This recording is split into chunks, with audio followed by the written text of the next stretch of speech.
எந்த தந்த தந்ததம் மூத்தப்பன் ஏழ்படிகால் தொடங்கி வந்து வழிவழி ஆட்செய்கின்றோம் திருவோணத் திருவிழவில் அந்தியம்போதில் அறிவுருவாகி அரியை அழித்தவனை பந்தனதீரப் பல்லாண்டு. பெரியாழ்வார் தம்முடைய திருப்பல்லாண்டு என்னும் திவ்யமான பிரபந்தத்திலே நரசிம்மப் பெருமானுடைய அவதாரத்தை பற்றி அழகாக பாடுகிறார். எந்த தந்த தந்ததம் மூத்தப்பன் ஏழ்படிகால் தொடங்கி வந்து வழிவழி ஆட்செய்கின்றோம். நரசிம்மப் பெருமானே, இந்த ஒரு பிறவியில் அடியேன் உனக்கு தொண்டன் அல்லேன், எற்றைக்கும் ஏழேழு பிறவிக்குமாக தொண்டன்.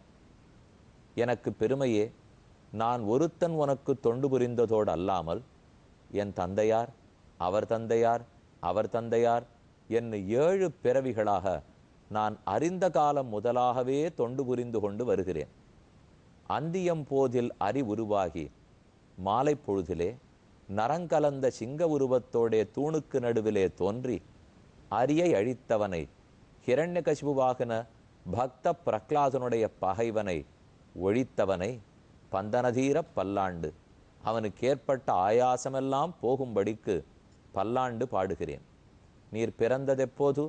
திருவோணத் திருவிழவில் அந்தியம் போதில், சிரவண நட்சத்திரத்திலே பிறந்தீர், திருவோணத்தில் பிறந்தீர் என்று பெரியாழ்வார் சாதிக்கிறார். ஆனால் இதில் வியப்பான செய்தி, நரசிம்மப் பெருமானுடைய நட்சத்திரமும் சுவாதி நட்சத்திரம், பெரியாழ்வாருடைய நட்சத்திரமும் சுவாதி நட்சத்திரம். இவர்கள் இருவருமே சுவாதியில் அவதரித்தவர்கள். அப்படி இருக்கும்போது பெரியாழ்வார் பெருமான திருவோணத்தான்னு பாடுகிறாரே என்றால், விஷ்ணுவுக்கு பொதுவான நட்சத்திரம் திருவோண நட்சத்திரம். எந்த திவ்யதேச பெருமாளாக இருக்கட்டும், சிரவணம் மிக முக்கியமான நட்சத்திரம். அதிலும் திருவேங்கடமுடையான் ஸ்ரீனிவாச பெருமானுக்கும் அவர் புரட்டாசி சிரவணத்திலேயே கொண்டாடி கொள்ளுகிறார். அவர் தோன்றினதே அன்றுதான். ஒப்பிலியப்பனுக்காக திருவோணத்து விரதம் இருப்பது உலகம் முழுக்க அறிந்ததே. அவ்வெம்பெருமானுக்கும் திருவோணந்தான். ஏன் ஆழ்வாரே பாசுரத்தில் திருவோணத்தான் உலகாளும் என்பார்கள், திருவோணத்தவன்தான் உலகை ஆண்டான் என்று வாமனமூர்த்தி திருவிக்கிரமமூர்த்திக்கும் திருவோணத்தையே சாதிக்கிறார். அதனால் பொதுவாக விஷ்ணுவுக்கு நட்சத்திரம் திருவோணம். ஆனால் விசேஷமாக நரசிம்மப் பெருமான் வைகாசி மாதம் சுவாதி நட்சத்திரத்திலே திருவவதாரம் பண்ணினார். ஆனால் பெரியாழ்வார் பாடின வேளையோ என்னவோ, இன்றும் திருவல்லிக்கேணி அழைசிங்க பெருமான் ஆனி மாதம் சிரவண நட்சத்திரத்திலேதான் உற்சவம் கொண்டாடி கொள்ளுகிறான். பெரியாழ்வார்ங்கிற ஒரு பக்தர், அவர் பாடினத்துக்காக எந்த ஒரு ஊர்லையாவது பெருமாள் அந்த நட்சத்திரத்தில் கொண்டாடினாத்தான் அப்போ பெரியாழ்வாருடைய வார்த்தையை மெய்ப்பித்ததாக இதற்கும். அதற்காகவே பெருமான் கொண்டாடி கொள்ளுகிறான் போலும். அப்படிப்பட்ட நரசிம்மன் தன் பக்த பிரகலாதனுக்காக தூணுக்கு நடுவிலே தோன்றினான். நாம் இதுகாரும் என்ன கதைகளை பார்த்துருக்கோம்? பிரகலாதன் அசுர குழந்தைகள் எல்லாரையும் கூட்டி வைத்து கொள்ளுகிறான், அவர்களுக்கு உபதேசிக்கிறான். எத்தனையோ காலத்தை கழித்து விட்டீர்கள், இனி வீணே போக்க வேண்டாம், பெருமான் திருவடிகளை பற்றுங்கோள் என்ன நல்ல உபதேசங்களை எல்லாம் பண்ணிட்டு வரார். அதற்கு அவர் முக்கியமாக சொல்லி கொடுத்தது என்ன? அனைத்துக்குள்ளும் ஒரே பிரம்மந்தான் இருக்கிறார். அசுரனோ தேவனோ கல்லோ மண்ணோ பன்றியோ யானையோ யாருக்குள்ளும் அதே பிரம்மம், அதே திருமால். அதை தெரிந்து கொண்டு பகைமை பாராட்டாமல் அனைவரிடத்திலும் நட்பு பாராட்டி வாழ்க்கையை வெண்ணிய வேண்டி விழ்பொருக்கிணங்கி வேர்க்கணார் கலவியே கருதி நின்னவானில்லா நெஞ்சினையுடையேன் என்று வீணாக்கி விடாமல் பெருமான் திருவடிகளை பற்றுங்கள், காலம் பொன் போன்றது, வீணாக்க வேண்டாம். இது பிரகலாதன் குழந்தைகளுக்கு எடுத்து சொன்னது. அதைத்தான் நாம் ரொம்ப விரிவாக பார்த்துன்னு வந்தோம். அதில் இப்போ முக்கியமாக கடைசி ஸ்லோகம், தஸ்மாத்து சர்வேஷு பூதேஷு, 7வது ஸ்கந்தத்தில் 6வது அத்தியாயத்தில் 24வது ஸ்லோகம். தஸ்மாத், இப்படி பகவான் அனைவருக்குள்ளும் இருக்கிறபடியால், சர்வேஷு பூதேஷு தயாங்குருத்த சௌஹிருதம், அனைத்து ஜீவராசிகளிடத்திலையும் தயை காட்டுங்கோள். யாரையும் வெறுக்க வேண்டாம், யாரையும் தூற்ற வேண்டாம். நாம் யாரை பற்றியோ எதோ நினச்சிக்கிறோம். இவா இப்படி ஏசிவிட்டாளே, அவள் அப்படி கெடுத்துட்டாளே, இவர் ஏமாத்திட்டாரே, அவர் பொய் சொல்லிவிட்டாரே. உலகம் இத்தோடு தான் இருக்க போகிறது. இதை மாற்றுவதற்கு நாம் ஆள் அல்லர்கள். இது பகவான் தான் மாற்ற வேண்டும். அவரோ உதாசீனராக இருக்கிறார். அப்போ நம்மால் செய்ய முடிந்தது எது? நமக்குள் ஆறு இருக்கிறார், அனைவருக்குள்ளும் ஆறு இருக்கிறார் என்ற அவரை பார்க்க பார்க்க இந்த உலகத்தில் இருக்கிற பயம் நமக்கு தீர்ந்து போயிடும். இதில் இருக்கிற வெறுப்பு நமக்கு தீர்ந்து போயிடும். ஏன்னா அவரிடத்துல விருப்பம் ஏற்பட்டு விட்டது இல்லையோ. பிரகலாதன் சொல்றது, நம்ம பல பேரை வெறுக்கணும்னு ஆரம்பிச்சுட்டா முடிவே இருக்காது.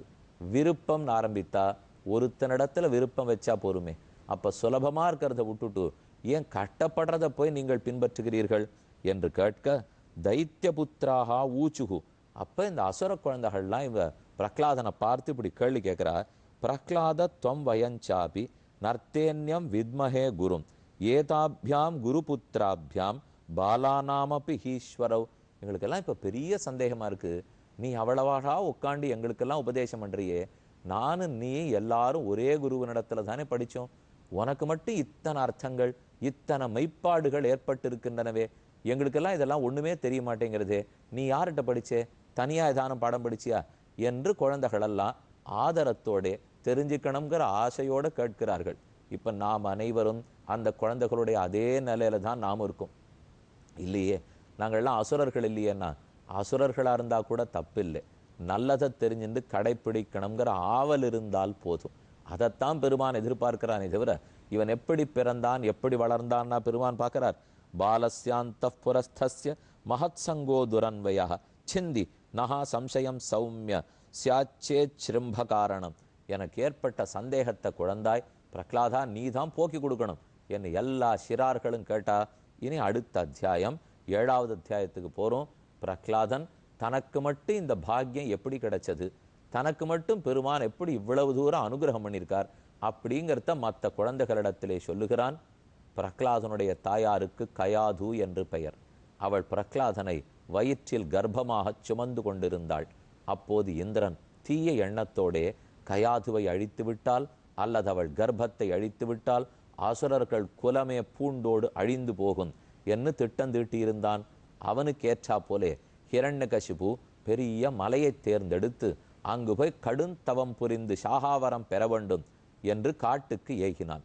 ஆக மன்னவன் ஊரில் இல்லை, மனையாளோ கர்ப்பவதி தனித்திருக்கிறாள், இவளை இழுத்து போய் கொன்றுவிட்டால் அசுர குலம் அழிந்து போகும் என்று நினைத்த இந்திரன் கயாதுவை பிடிச்சு இழுத்துன்னு போறான். நாரத பகவான் குறுக்கே வந்து தடுத்தார். இந்திரா, தவறு செய்யாதே, பிறக்கப் போகும் குழந்தை யார் என்கிற உண்மை புரியாமல் நீ செய்கிறாய். இதை நீ பண்ணிவிட்டே இன்னி வரைக்கும் உன்னிடத்துல திருமால் அன்போடு இருக்கிறார். ஹிரண்யகசிபுவை அவர் கண்டிப்பாக தீர்த்து விடுவார். ஆனா இந்த செயலை நீ செய்தியானா பக்தனிடத்துல பட்ட அபச்சாரத்தை பெருமான் ஒரு நாளும் பொறுக்க மாட்டான்.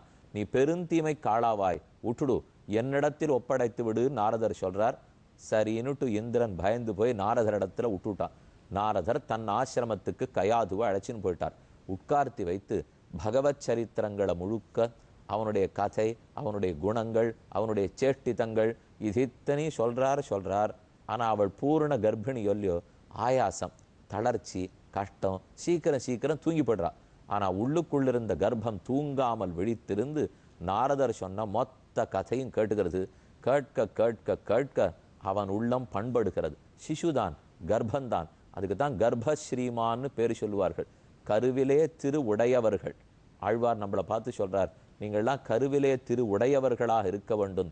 ஏன் கருவிலே திருவிலாதீர் காலத்தை கழிக்கின்றீரே. கருவிலே திருவென்னால் கருவிலேயே பகவானை பற்றிய அறிவு, அவனிடத்திலே ஈடுபாடு, அவனிடத்துல பக்தி இருக்கலாம். 58 வயசுக்கு 60 வயசுக்குத்தான் பக்தி வரணுங்கிற தேவை இல்லை. கர்ப்பத்தில் இருக்கும் போதே பக்திமான்களா இருக்கலாம் இல்லையோ. அதுக்கு சாட்சி உண்டான்னா பிரகலாதன் தான் சாட்சி. கர்ப்ப ஸ்ரீமானாய் கருவில இருந்துட்டே மொத்தத்தையும் கேட்டேனா. இப்ப பிரகலாதன் அசுர குழந்தைகள்கிட்ட சொல்றார், அப்ப கிடைச்ச பக்தி தான், அப்ப கிடைத்த ஞானம் தான் எனக்கு இன்னி வரைக்கும் அது வளர்ந்து கொண்டு வருகிறது. ஸ்லோகம் பார்ப்போம். பிதரி பிரஸ்திதேஸ்மாகம் தபசே மந்தராச்சலம் யுத்தியோத்யமம் பரம் சக்ருஹு விபுதா தானவான் பிரதி. என்னுடைய தந்தையார் காட்டுக்கு தவமியற்ற போனார்.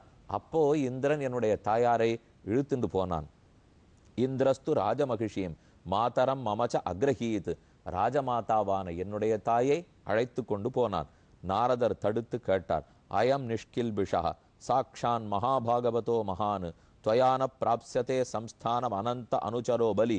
தப்பு பண்றாய், இவள் கர்ப்பத்திலிருந்து பிறக்க போபவன் மகானுபாவன், பரமபக்தன், பெருமானுடைய தொண்டன், தவறிழைக்காதே, விட்டுடு. சரின்னு அழைச்சின்னு போயிட்டார். அழைச்சின்னு போயிட்டு உட்கார்த்தி வைத்து அர்த்தங்களெல்லாம் சொல்றார். ரிஷிஹி காருணிகஸ்தஸ்யாக பிராதாத் உபயம் ஈஸ்வரः தத்து காலஸ்ய தீர்க்கத்வாத் ஸ்திரீத்வாத் மாதுரஸ்தரோததே ரிஷிணா ரிஷிணா அனுகிரகீதம் மாம் நாதுனா பியஜஹாத் ஸ்மிருதி. அப்போது என் தாயாருக்கு தளர்ச்சி ஏற்பட்டு ரொம்ப நேரம் நாரதர் பேசுவரா, இவளுக்கு கேட்டுக்கிறதுக்கு முடியாது. அதனால அப்படியே தூங்கி சரிந்தாள். எனக்கு இருக்கிற பாக்கியம், நான் விழுத்திருந்த அத்தனையும் கேட்டிருந்தேன். அந்த நினைவு மாறாமல் இப்போதும் இருக்கிறேன். அது நாரதருடைய அனுகிரகத்தாலே நான் பெற்றேன். அப்ப நாரதர் எனக்கு உபதேசித்தத பிள்ளைகளே உங்களுக்கு சொல்றேன். ஆத்மா நித்யா அவ்யயா சுத்தா ஏகா க்ஷேத்ரஜ்ஞ ஆஸ்ரயா அவிக்ரியா ஸ்வத்ருக்கு ஹேதுஹு ஹேதுர் வியாபகா அசங்கியனாவிருத்தா. ஜீவாத்மா நாம் நினைக்கும் போல உடல் அல்லன். ஆத்மா ஆத்மா நித்யன், என்றும் அழிவில்லாதவன். அவ்யயன், என்றும் குறைவில்லாதவர். சுத்தர், கர்மங்களாலே வசப்பட்டு கட்டப்படுபவர் அல்லர், தூய்மையானவர். ஏகா, ஒரே மாதிரி ஞானத்தோட பெருமானுக்கு அடிமைப்பட்டே இருப்பவர். க்ஷேத்ரஜ்ஞா, உடல் க்ஷேத்திரம் நிலம், இந்த உடல் எனக்கு கொடுக்கப்பட்டிருக்கிறதுங்கிற அறிவு இருக்கிறவர் க்ஷேத்ரஜ்ஞன் ஆத்மா. ஆஸ்ரயா, அனைத்தாலும் ஆசிரியக்கப்படுபவர். அவிக்ரியா, மாறுதலுக்குட்படாதவர். உடல் பிறக்கும் இறக்கும் தேயும் வளரும் மாறும். ஆத்மா பிறக்க மாட்டார், இறக்க மாட்டார், தேய மாட்டார், மாறமாட்டார். அவிக்ரியா ஸ்வத்ருக்கு, தன்னையே காணக்கூடியவர், சாட்சாத்கரிக்க கூடியவர். ஹேதுஹு, அனைத்துக்கும் காரணமாக இருப்பவர். வியாபகா, ஓரோரு உடலுக்குள் புகுந்து புகுந்து தன் அறிவாலேயே எங்கும் பறந்திருப்பவர். அசங்கி, சத்வரஜஸ்தமசுக்களிலே அவருக்கு ஈடுபாடு கிடையாது. முக்தாத்மா, இதிலெல்லாம் ஈடுபாடற்றவன். ஆனாவிருத்தா ஏதைர் துவாதசிபிர் வித்வான் ஆத்மனோ லக்ஷணை பரைகி. இப்படி ஜீவாத்மாவை அவன் தெரிந்து கொள்ளுகிறானோ அவன் பக்தனாகிறான். பெருமானுக்கு நான் அடிமைன்னு தெரிந்து கொள்ளுகிறான். அந்த அடிமை குருக்களை அண்டி நல்ல விஷயங்களை எல்லாவற்றையும் கேட்டுக்கொண்டு பெருமானை அடைகிறான். நாரதர் எனக்கு உபதேசித்தார், நல்ல குருவை பெற்றுக்கொள், பெருமானிடத்தில் பக்தி வளர்த்துக்கொள். நீ அசுரனாக பிறந்தாயென்னு நினைக்க வேண்டாம்.